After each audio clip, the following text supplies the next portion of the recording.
Have you ever wondered how a single taxi could revolutionize a CEO's daily commute? Or how unconventional thinking can transform an entire industry?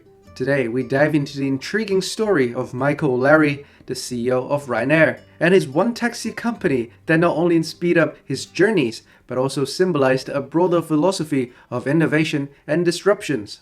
Welcome back to WildPodX, Tony here. Today is 25th of March 2025. Here on this channel, we break down everything related to money, investing, crypto, and mindset. If you want to stay ahead in finance, be sure to subscribe. Now, let's take a look at today's market update. Bitcoin is holding steady at $87,000, making an increase of 3.3% from its previous close. Ethereum is trading at $2,000, and Ryanair, the start of today, is currently trading at $46, experiencing a slight decrease of 1.4% from its previous close. Now let's get into today's morning deep dive. Let's talk about a billionaire who owns a taxi company, not to make money from it, but just to drive in bus lanes. Sounds kind of ridiculous, right? But when you hear the full story, it actually makes perfect sense. Michael O'Leary, the CEO of Ryanair, is known for his sharp business mind, ruthless efficiency, and let's be honest, some pretty controversial opinion. But what people don't talk about enough is how he thinks outside the box in ways that most wouldn't even consider.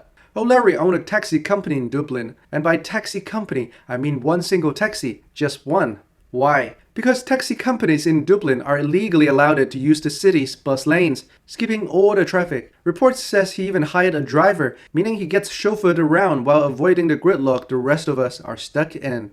This is the same guy who transformed Ryanair from a small airline flying one route in 1984 into Europe's largest low-cost carrier. Back in the 90s, Ryanair was just another struggling airline. O'Leary took over and decided to completely flip the business model. Instead of competing with major airlines on comfort, service, and prestige, he went all in on cheap tickets and efficiency. He turned Ryanair into Europe's first low-fare airline by cutting unnecessary costs, charging for extras, and using secondary airport to lower fees. He even once floated the idea of charging passengers to use the toilet. That one didn't happen, but you get the point. He thinks differently. And this brings us to a bigger takeaway. Success in business, investing, or even life isn't about following what everybody else is doing.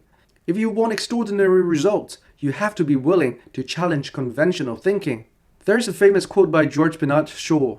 The reasonable man adapts himself to the world. The unreasonable one persists in trying to adapt the world to himself.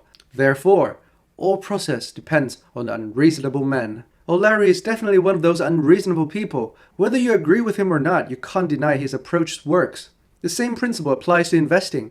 Most people follow the herd, chasing trends, buying in on the top and panicking at the bottom. But the real opportunity comes from seeing things differently, buying when everyone else is selling, spotting value where others don't, and thinking long-term when the crowd is focused on the short-term.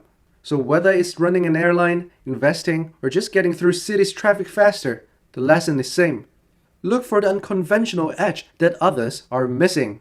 Now let's get into today's top news. The first news. 17 years after Elon Musk sued Jeremy Clarkson over a critical review on Top Gear, Clarkson reflects on the current backlash against Tesla and Musk. The backlash began when Musk were appointed by Donald Trump to address government's waste. Attacks on Tesla vehicles are now reported globally, leading to financial hits for Tesla, whose stock market valuation plummeted significantly. Clarkson revealed in the irony that the environmentalists who once idolized Musk are now turning against him.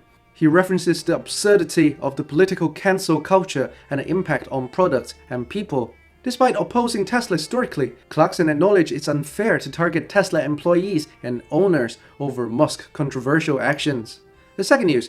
USDT Tether, the issuer of the world's largest stablecoin, is in discussion with the Big Four accounting firm to conduct a comprehensive audit of its reserves. This move aimed to enhance transparency and address ongoing concerns about the assets backing Tether's digital token. The company's CEO emphasized their commitment to provide greater assurance to users and regulators.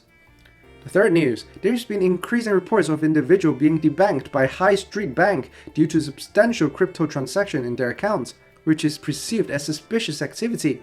I personally know people who were debanked by High Street Bank due to this reason too. This trend has raised concern about financial inclusion and the needs for clearer regulatory guidelines to balance risk management with the rights of cryptocurrency users. That's a wrap for today's episode. Please subscribe for daily updates in weekdays. Have a lovely week ahead, and I'll see you tomorrow.